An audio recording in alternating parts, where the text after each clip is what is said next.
আসসালামু আলাইকুম ও রহমতুল্লাহি ওয়া বারাকাতুহু। সুপ্রিয় শিক্ষার্থীরা, আজকে আমরা করব হচ্ছে অষ্টম শ্রেণীর চতুর্থ অধ্যায় ক্ষুদ্র সঞ্চয় ভবিষ্যৎ গড়ি উদাহরণ 5। প্রথম বলা আছে 11% হারে 44,000 টাকার কত বছরের মুনাফা 12,100 টাকা হবে। তাহলে এখানে দেওয়া আছে যেগুলো আমরা এগুলো প্রথম লিখব। তাহলে এখানে দেওয়া আছে কি কি? প্রথম দেওয়া আছে মুনাফার হার। তাহলে আমরা লিখব মুনাফার হারকে আমরা প্রকাশ করি কি দ্বারা? আর দ্বারা। তাহলে কত পার্সেন্ট? 11%। পরে দেওয়া আছে 44,000 টাকার। তাহলে 44,000 টাকাকে আমরা লিখতে পারি আসল।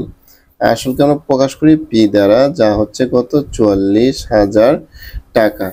পরে বলছে কত বছর। তাহলে কত বছর মানে সময়, যেটা সেটা আমরা জানি না, আমাদের বের করতে হবে সময় কত। তাহলে মুনাফা বের করতে হবে আমাদের, যে মুনাফা আছে এখানে কত? যে 12,100 টাকা। তাহলে আমাদের এখানে মূল বিষয় যেটা, যে কত বছর, সময়টা আমাদেরকে বের করতে হবে। তাহলে আমরা এখন সময়টা বের করব। তাহলে আমরা জানি, আমরা একটা সূত্র জানি সরল মুনাফার ক্ষেত্রে। এই সূত্র যদি আমরা মনে রাখি, তাহলে এই টাইপের যত ম্যাথ আসে আমরা সহজে কি করতে পারবো? সলভ করতে পারবো। তাহলে আমরা এখন বের করব হচ্ছে এন কত, সেটা আমরা জানি না। তাহলে এন যেহেতু জানি না, তাহলে আমরা এখানে কি লিখবো? আই উপরে লিখবো, আর এখানে আমরা গুণ দিতে পারি হচ্ছে আই এর সাথে 100, আর থাকে কি এখানে পি, আর হচ্ছে থাকে আর। তাহলে আই সমান কত পেয়েছি আমরা? 12,100 গুণ হচ্ছে কত? 100।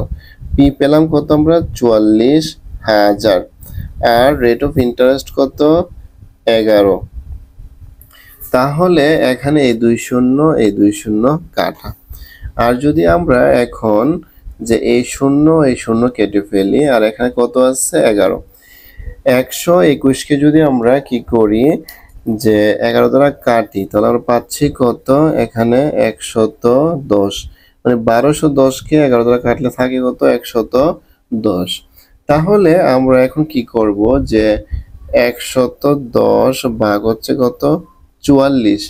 যদি আমরা 110কে 40 দ্বারা ভাগ করি, আমরা পাই 2.5। এর মানে হলো 2 বছর কত? 6 মাস। এবং এইটা হচ্ছে কি, যে উত্তর। আমরা আবার একটু লক্ষ্য করি, সেটা হলো যে উদাহরণ 5, 11% হারে 44,000 টাকার কত বছরের মুনাফা 12,100 টাকা হবে। এখানে মূল কথা হচ্ছে কত বছরের চেয়েছে, আর এখানে হচ্ছে যে টাকা বিনিয়োগ ছিল বা মূলধন ছিল 44,000 টাকা, এবং হচ্ছে আমরা মুনাফা পেয়েছি আমরা 12,100 টাকা। কিন্তু কত বছর খাটানোর পরে বা কত বছর ইনভেস্ট করার পরে এই টাকাটা পেয়েছে সেটা জানি না। এই কারণে আমরা সময়টা বের করলাম। তাহলে এবং এইটা হচ্ছে এই কোশ্চেনের উত্তর।